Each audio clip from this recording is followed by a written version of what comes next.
Sinabi ng isang Israeli official na posibleng bigyan ng safe passage palabas ng Gaza si Hamas leader Yahya Sinwar na sinasabing architect sa October 7 attacks.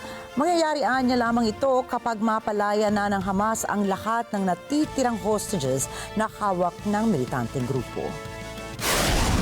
Sinabi ni Gal Hirsch, coordinator ng Israel para sa mga hostages at missing persons, na kung maibabalik ang lahat ng natitirang 100 at isang hostage ay pagkakalooban ng gobyerno ng safe passage si Sinwar palabas ng Gaza.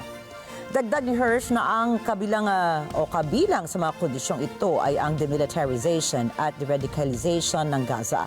Giit ng Israeli official na makatutulong ito upang muling makabangon ang lungsod at wakasan na ang digmaan. Sinabi rin niyang inalok na ng Israel ang planong ito kay Sinwar, subalit hindi nabanggit kung ano ang naging tugon nito.